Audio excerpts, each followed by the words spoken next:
Zoo workers of Reddit, which animal is the biggest jerk in your facility?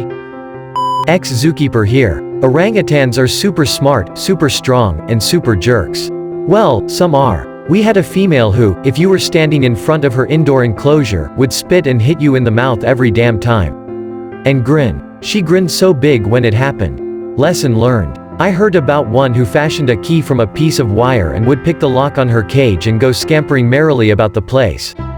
They could never figure out where she kept the key, till they put a bunch of cameras on her. She would put it in her mouth when the keepers came around. When I worked as a zookeeper intern, I think the biggest jerks were the emus. It was the summer of 2004 and the emus shared an exhibit with the wallabies. The exhibit wasn't high security. It was essentially a fence made of dried bamboo stalks. Wallabies are super cute, and while we didn't have an area where they are in the same space as visitors, some zoos do. Wallabies are not typically threatening in any way. The emus were big jerks. They constantly pecked at the wallabies and were generally a pain, but they weren't separated because they didn't cause actual injuries. The wallabies eventually got their revenge and freedom. One night, one of the emus ran into the fence and sort of gently impaled itself. It wasn't badly injured, but it did fall down after the injury. What did the wallabies do? They kicked it in the head until it was dead. The wallabies and emus were separated the next day. Side note, zebras are jerks too. Our zebras shared an exhibit with the giraffes. We had a giraffe platform where visitors could feed the giraffes carrots, grain, and other goodies, according to the giraffe diet, of course. The zebras wanted the goodies and would kick the giraffes so the giraffes would drop their food, then the zebras would eat it. If I wasn't there at the time that this has happened, but I used to volunteer at the Omaha Zoo, and there was the story of Fu Manchu, the orangutan. Apparently, one of the keepers found Fu and some of his buddies hanging out outside of their enclosure and ushered them back in. When it happened again, the keeper thought someone was leaving the enclosure open. It happened so much that someone was about to get fired over it. Finally, someone witnessed Fu climbing through an air vent to get to the door, pulling it open enough to expose a gap, then pulling a piece of wire from his mouth and using the wire to undo the latch and open the door. He'd been hiding the wire in between his gums and lips to engineer his escape. Only *CK move because he almost got people fired. Otherwise, it was slick as hell. Edit, I accidentally a word. Not a facility I work at currently, but we had a kookaburra who would catch lizards, snakes, frogs, and even earthworms so he could feed them to you. You would be standing around doing your job and all of a sudden he shows up on your shoulder trying to force feed you a lizard he whacked on the ground 30 times. Oh, by the way, if you covered your mouth, why not try the ear? The ear is a great place to put a dead lizard or live earthworm. Right now it's the short-tailed leaf-nosed fruit bat. I'm an intern in a well-known zoo. We have a wet cave filled with probably 1,000 of these fuckers. The door is surrounded by a wire cage. When we go to feed them, we just let the door open and let the bats fly in the cage. When we leave, we have to herd them into the cave. As an intern, I'm not allowed to touch them. So I put my hand up by them to guide them. Except they don't like that and they'll fly right in my face and hover there for a few minutes. One day I was by myself doing it and one of the little fuckers would not get in the damn cave. I stood there for like 10 minutes doing jazz fingers and he just hung there. ***hole. Aldabra tortoises. They have an outdoor pen, but obviously they are stuck in a smaller indoor enclosure during the colder months. They won't leave you the ***ck alone. I was watering the plants at one point when two big males came up behind me and pinned me to the wall. I pinwheeled my arms and fell onto one's back, sort of got to ride him. Other times, they decide to sit right in front of the door. So you're stuck until you convince them to move. You certainly aren't going to move 500 pounds of turtle on your own. If you put a squeegee against the wall, they simply have to knock it over and sit on it. Got the hose out? Yup, gotta sit on it. Bringing out food? Sit right in the ***C king feed troughs. The geese are pure evil. Once saw a goose at the zoo taunting some bird in an enclosure. He was all, honk honk, haha ***hole you can't do ***t in there. I'm free to eat dropped hot dogs and scare toddlers but you're stuck in there. I saw the aftermath of a goose that got in a Komodo dragon exhibit and apparently thought it could take the residents on.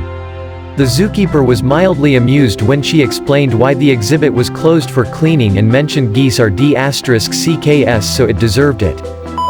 I used to volunteer at a zoo and the biggest jerks were the ravens. They were really smart and awesome for enrichment activities and for teaching's classrooms, but if they got bored they would find a way to entertain themselves. One particular time a raven decided to place some of its food right outside its caged enclosure to lure a peacock. Once the peacock got close and started to eat, the raven would sneak up and pluck the tail feathers off of the peacock. Not a zookeeper, but our zoo has a cassowary named Sir Winston Churchill and his lady, the female mate. Apparently he is quite the escape artist. They had to rebuild the enclosure several times because he climbs the fence. They put him in a fully enclosed exhibit and he managed to unlock a door. They put him in an indoor exhibit and he refused to eat until they put him back outside, where he instantly climbed the fence and escaped. Now he and his lady have a little enclosure with a super high fence and round-the-clock camera surveillance off the path of the zoo trail. You can still go see him, but you wouldn't know he was there unless someone pointed him out to you. As far as I know, he hasn't tried to escape recently. He just really didn't want to be on display, so he made life hell until he got what he wanted. Imprinted raptors will try to mate with your head if you're not careful. This is especially problematic when you're dealing with large birds, like eagles. Fortunately, the largest bird that's attempted this with me is a Mississippi kite, so I'm safe for now. Parrots will try this as well. I've got 3 parrots and my cockatoo is a bit of an A** sometimes. I stopped letting him hang out with me when I'm at my desk because he'll occasionally try to mount my mouse hand. I do not approve _. He tries to be suave about it sometimes too. Still prefer him directing his sexual frustrations elsewhere. The hippos at our zoo will sh*t on their tails and helicopter it all over people. That's what every hippo does. They are marking territory that way. Edit. Now my highest rated comment is about *t*ting hippo. Well, thank you guys. I worked at a Petco for a while.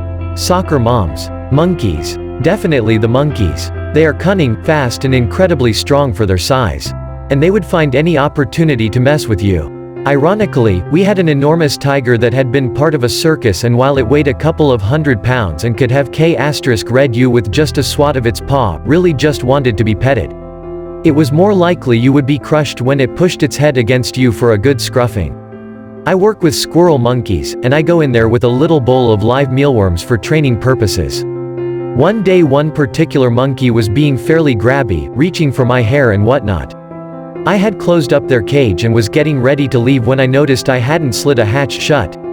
I moved closer to the fence to do it, and someone, I don't know who, but I'm betting it was the grabby one, shot a hand out of the cage, reaching for the mealworms, and knocked the bowl out of my hands. I don't know if you know this, but individual mealworms are hard to pick up off the floor, especially when they're crawling away as fast as their little legs can go. And so then of course all the monkeys are on the ground reaching through the fence to grab the worms while I'm trying to scoop them back into the bowl as fast as one can. That must have been the greatest thing ever, like holy *t free worms everywhere. I did also have a Capuchin monkey throw food at me. I ignored it because I was observing a different monkey at the time, and out of the corner of my eye I saw the one that I assumed threw the food come up to the fence and stick her arm under the door to try to reclaim the food she'd thrown at me, but it was out of her reach. Karma. I volunteered at a zoo inside an amusement park once. Their featured exhibit were 2 brown bears rescued as cubs from a man's basement. One of the bears wasn't an A** hole per se, he just never wanted to exit into the enclosure, disappointing a lot of the guests. He always stayed in the den, interacting mainly with the keeper and the other bear during nights and feedings. Huge sweetheart of a bear, he let me feed him peanuts from my hand and gave me a high five. Humans.